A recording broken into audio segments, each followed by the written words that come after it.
తూర్పుగోదావరి జిల్లా అనపర్తి నియోజకవర్గంలో భారీ డంపింగ్ యార్డ్ నిర్మించి చెత్త నుంచి విద్యుత్ తయారు చేసే ప్లాంట్ నెలకొల్పాలన్న ప్రభుత్వ నిర్ణయం స్థానికంగా దుమారం రేపుతోంది.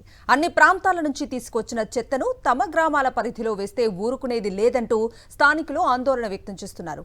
మరోవైపు చెత్త నిల్వ చేయడానికి జనావాస ప్రాంతాలైన జగనన్న కాలనీల ప్రాంతాన్ని ఎంపిక చేయడంపై ప్రభుత్వం రాజకీయం చేస్తుందనే ఆరోపణలు వెల్లువెత్తుతున్నాయి.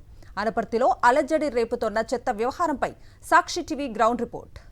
గోదావరి జిల్లాల పరిధిలో మున్సిపల్ కార్పొరేషన్లు, మున్సిపాలిటీల నుంచి భారీగా వచ్చే చెత్తను ఎనర్జీగా మార్చుకోవాలనే ఆలోచనతో కూటమి ప్రభుత్వం అనపర్తి నియోజకవర్గంలో చెత్తతో విద్యుత్ ఉత్పత్తి చేసే ప్లాన్ను ఏర్పాటు చేయాలని ప్రతిపాదనలు చేసింది.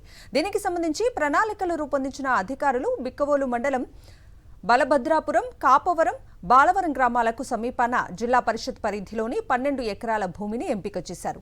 ఇప్పటికే ఈ ప్రాంతంలో భారీ డంపింగ్ యార్డు ఉంది. ఇష్టారీతన ఇక్కడ చెత్త పేరుకుపోవడంతో సమీప గ్రామాల ప్రజలు తీవ్ర ఇబ్బందులు ఎదుర్కొంటున్నారు. ఓవైపు ఇప్పటికే ఉన్న చెత్త డంపింగ్ యార్డ్ నుంచి వస్తున్న దుర్గంధాన్ని భరించలేకపోతున్నామని సమీప గ్రామాల ప్రజలు ఆవేదన చెందుతున్నారు. ఈ పరిస్థితుల్లో ఇక్కడ ఇంకా అన్ని ప్రాంతాల నుంచి చెత్తను తీసుకొచ్చి వేయటం ఏమాత్రం సరికాదు అంటున్న స్థానికుల నుంచి మరింత సమాచారాన్ని మా ప్రతినిధి హరీష్ అందిస్తారు. తూర్పుగోదావరి జిల్లా బిక్కవోలు మండల పరిసర ప్రాంతాల్లో ఉన్న కాపవరం, బలభద్రపురం ఈ 2 గ్రామాలకు ఇప్పుడు డంపింగ్ యార్డ్ అనేది అతిపెద్ద సమస్య అయిపోయింది. డంపింగ్ యార్డ్ అంటే ఈ 2 గ్రామాలకు సంబంధించింది కాదు, ఇక్కడ ఏర్పాటు చేసే స్థలంలో ఏకంగా 20 మున్సిపాలిటీలకు సంబంధించిన చెత్తను తీసుకొచ్చి దాని ద్వారా విద్యుత్ తయారు చేయాలని ప్లాంట్ని ఏర్పాటు చేయాలని అటు ప్రభుత్వం నిర్ణయం తీసుకుంది. దీంతోపాటు మంత్రి నారాయణ కూడా వచ్చి ఇక్కడ విజిట్ చేయడం జరిగింది. అయితే ఈ మొత్తం వ్యవహారం స్థానికులకు తెలియదు. వీళ్ళంతా కూడా తీవ్రస్థాయిలో వ్యతిరేకిస్తున్నారు. గ్రామానికి డంపింగ్ యార్డ్ ఉండటం సహజమే తప్ప ఇతర గ్రామాల నుంచి వచ్చే చెత్త మొత్తం తమ గ్రామంలో తీసుకురావటం అసలు ఎంతవరకు సమంజసమని వీళ్ళు ప్రశ్నిస్తున్నారు. దీనికి సంబంధించి వాళ్ళు ఏం చెప్తారో చూద్దాం. సార్ చెప్పండి, సాధారణంగా ఈ డంపింగ్ యార్డ్ గ్రామానికి సంబంధించింది. ఇప్పుడు ఇక్కడ 20 మున్సిపాలిటీలు చెత్త తీసుకొచ్చి విద్యుత్ ఇస్తామని చెప్తున్నారు. దీన్ని స్థానికంగా తీవ్ర వ్యతిరేకత వస్తుంది. మీరేమంటారు? మేమైతే దీన్ని తీవ్రంగా ఖండిస్తున్నామండి.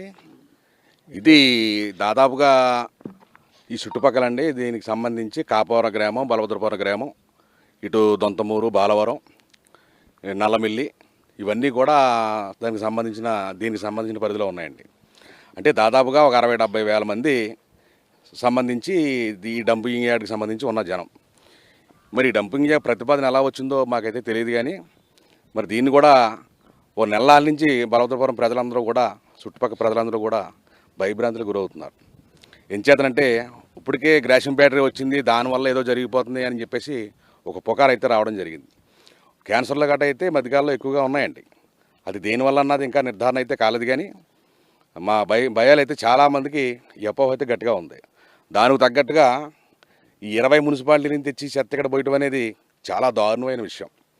అయితే మరి ప్రతిపాదన ఎలాగొచ్చిందో మాకైతే అర్థం కాదు. కానీ ఇక్కడ మనుషులు బతుకుతున్నారా, లేదంటే ఏమైనా పశువులు బతుకుతున్నాయా, ఏం వైను లేకుండా ఉంది. ప్రతిపాదన గారు కూడా వచ్చి పరిశీలించే స్థాయికి ఇక్కడ వచ్చింది. మరి మీ ప్రజాప్రతినిధులు ఏం చేస్తున్నారు? అసలు ఎవరికి కూడా ఇంటిమేషన్ లేదండి ఇక్కడ. ఇప్పుడు మా ఇక్కడ ప్రజెంట్ ఎమ్మెల్యే రామకృష్ణారెడ్డి గారు కూడా పత్రికాముఖంగా కూడా దాన్ని ఖండించడం జరిగింది. నాకే సమాచారం లేదు, మీరు ఎలాగొచ్చారని చెప్పేసి. ఇది కూడా ఒక అందుకు శుభపరిమాణంగానే చెప్పాలి. ఎందుకంటే స్థానిక ఎమ్మెల్యే గారు కూడా వ్యతిరేకిస్తున్నారు కాబట్టి దాని మీద మేము గట్టిగా పోరాడడానికి గ్రామం అంతా కూడా కలిసికట్టుగా ముందుకు రావడానికి సిద్ధంగా ఉన్నాం. ఇప్పుడు ఇది ఇంత పెద్ద సమస్య వచ్చింది ప్రాంతానికి, ఈ స్థానికుల వ్యతిరేకత కూడా చాలా ఎక్కువగా ఉంది. అయినా సరే ఈ ప్రతిపాదన ముందుకు తీసుకెళ్లే అధికారులు చూస్తున్నారు. ఏం చెప్తారు? లేదండి, ఇది చాలా దారుణం అండి. ఇది ఎందుకంటే ప్రతి ఒక్కరు పార్టీలకు అతీతంగా మొత్తం ప్రజలంతా కూడా, ప్రజానీకం అంతా కూడా దీన్ని వ్యతిరేకిస్తున్నారండి.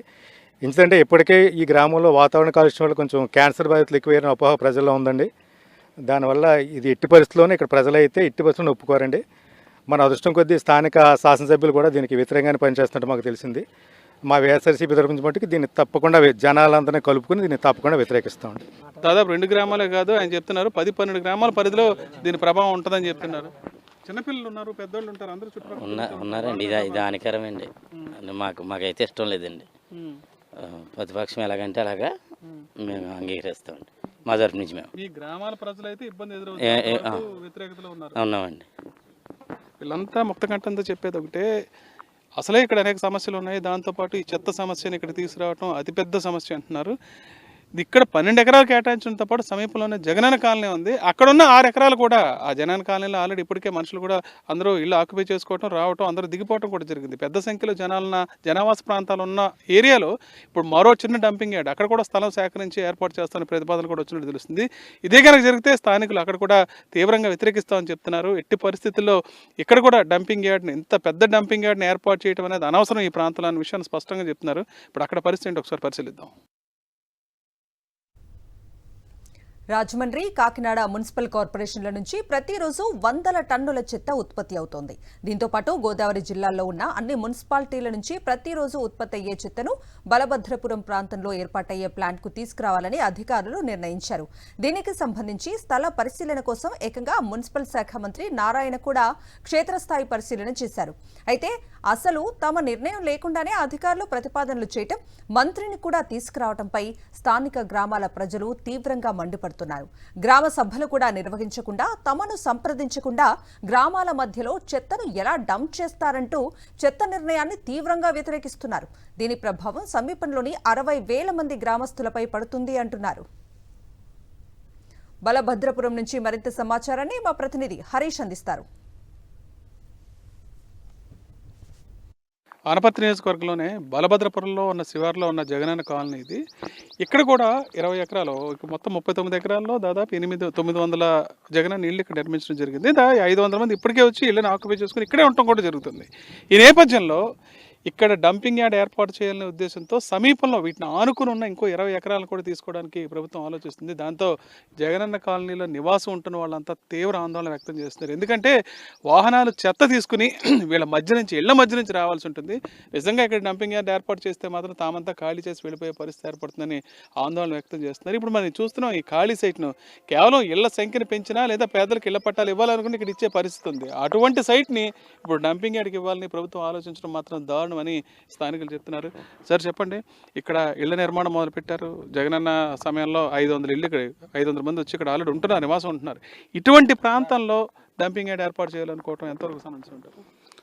సార్, ఇప్పుడు మాకు బలభద్రపురంలో గత 2 నెలల బట్టి నుంచి జరుగుతున్నది ఏంటి అంటే, కాపవరం పంచాయతీది బలభద్రపురానికి అతి సమీపంగా రోడ్డును ఆనుకుని, రాజనగరం రోడ్డును ఆనుకుని ఉన్నటువంటి 12 ఎకరాల సైట్ జిల్లా పరిషత్తు.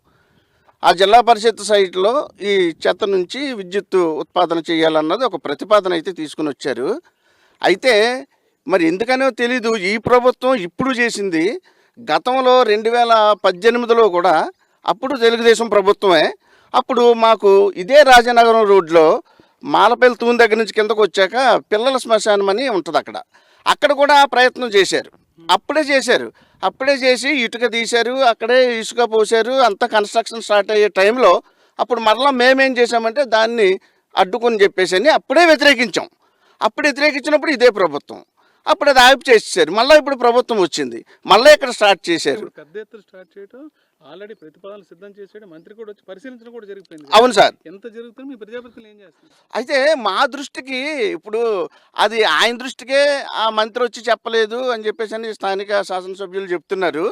అయితే మేమైతే ఈ విషయం మీద ఒక ప్రపోజల్ అయితే పెట్టుకున్నామండి. దీన్నంతా కూడా గతంలో 2018లో పెట్టినప్పుడు మనం తిరస్కరించాం, వ్యతిరేకించాం. మళ్ళీ దీన్ని చేస్తున్నారు, మేము చేస్తున్నాం, దీన్ని వ్యతిరేకిస్తాం అని చెప్పి మేము ప్రపోజల్ రెడీ చేసుకుని మేము అందరం సమాయత్తం అవుతా ఉన్నామండి. గ్రామ ప్రజలతో పాటు వ్యతిరేకించడానికి రెడీ అయ్యాము. అక్కడ గ్రామ సభ కూడా జరుగుతూ ఉంది. ఆ గ్రామ సభలో మేము వెళ్ళి అక్కడంతా చెప్దామనేసి అనుకున్న టైంలో ఆ గ్రామ సభ కూడా ఆగిపోయింది.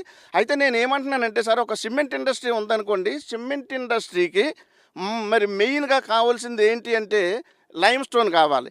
లైమ్ స్టోను ఎక్కడైతే ఎక్కువ ఉంటుందో, అంటే ఇంచుమించు లైమ్ స్టోను 2000 ఎకరాలు ఉండే ఒక స్థలంలో ఒక సిమెంట్ ఇండస్ట్రీ కడతారు. అంటే మేజర్గా ఏ రా మెటీరియల్ కావాలో అక్కడ ఇండస్ట్రీ కడతారు. అప్పుడు ఏమవుతుంది, అది సక్సెస్ అవుతుంది. ఇక్కడ మరి టౌన్స్లో నుండి మరి కార్పొరేషన్లో నుండి చెత్త తెచ్చే విధానం ఎలాగుంది అంటే, అక్కడ ఎక్కువ తయారవుతుంది. పల్లెటూరులో 4-5 ట్రాక్టర్లే వస్తుంది. అదంతా తీసుకుని వచ్చి ఇక్కడ పెట్టే బదులు కాకినాడ దగ్గరలో SCZలో ఏదన్నా పెట్టుకుంటే అక్కడి నుంచి అయితే 100 లారీలు ఇక్కడికి వచ్చే బదులు ఇక్కడి నుంచి 5 లారీలు అక్కడికి వెళ్తాయి. అందుకని అక్కడ పెడితే అది సరిగా ఉపయోగకరంగా ఉంటుంది. పైగా ఇప్పుడు ఈ బలభద్రపురంలో ఈ 12 ఎకరాల్లోనూ అక్కడ పెడతారు. దాని నుంచి వచ్చేసిన వేస్ట్ని మరలా తీసుకొచ్చి ఇక్కడ పోయడానికి ఎక్కడో ప్రతిపాదన పెట్టారండి. ఇక్కడ పెట్టారు. రకంగా చూసుకున్న స్థానికులకు తీవ్ర ఇబ్బంది కలిగే ఇక్కడేమో ఇళ్ళన్నీ జగనన్న కాలనీ అని పేరు పెట్టబడి ఇక్కడ 800 పైచీలకు ఇల్లులు ఉన్నాయి. 500 మంది ఇక్కడ ఆల్రెడీ వచ్చారు. రాజకీయ కోణం ఉందా? జగనన్న కాలనీ పక్కనే డంపింగ్ యార్డ్ ఏర్పాటు అంటే మరి దీని ఉద్దేశం చూస్తే ఇంకా నాకు అంటే జగనన్న పేరు ఎక్కడ వినపడకూడదు, అదే ముఖ్య ఉద్దేశమేమో. అవి ఎక్కడన్నా కట్టడాలున్నా అది ఏదన్నా ప్రతిపాదించినా దాన్ని మనం ఈ రకంగా దాన్ని డిస్మాంటిల్ చేసేసి దాని పేరు ప్రతిష్టలో ఇంకేమీ లేకుండా అనగదొక్కేయాలన్న ఆలోచనతో మాత్రమే ఇది జరుగుతుందని చెప్పేసి అని నాకు అనిపిస్తూ ఉన్నదండి. ప్రధానమైన సమస్య వీళ్ళు క్లియర్గా చెప్పేది ఏంటంటే, ఒకటి జగనన్న కాలనీ పక్కన 20 ఎకరాలు సేకరించడం అంటే ఖచ్చితంగా రాజకీయ కోణం ఉందంటున్నారు. ఎందుకంటే జగనన్న కాలనీ పేరు పక్కనే ఏదైతే కాలనీలో జనం ఉంటున్నారో పక్కనే ఏర్పాటు చేస్తే కాలనీ మొత్తం ఖాళీ అయిపోయి పరిస్తుందని వీళ్ళు ఆరోపిస్తున్నారు. ఏది ఏమైనా సరే ఇక్కడ చెత్తతో నడిచే విద్యుత్ ప్లాంట్ని కానీ అదేవిధంగా డంపింగ్ యార్డ్ని కానీ అనుమతించేది లేదు. దాదాపు 60-70 వేల మంది ప్రజలు దీని ద్వారా ప్రభావితం అవుతారు. తీవ్ర ఇబ్బందుల పాలు, అనారోగ్యం పాలు అయ్యే అవకాశం ఉందని వీళ్ళంతా తీవ్ర ఆవేదన వ్యక్తం చేస్తున్నారు. ఈ పరిశ్రమ ఇక్కడికి వచ్చే రానివ్వమనే విషయాన్ని మాత్రం వీళ్ళంతా స్పష్టం చేస్తున్నారు. అవసరమైతే ఉద్యమానికైనా సిద్ధం అంటున్నారు. బలభద్రపురం నుంచి videos Harish for Sakshi news.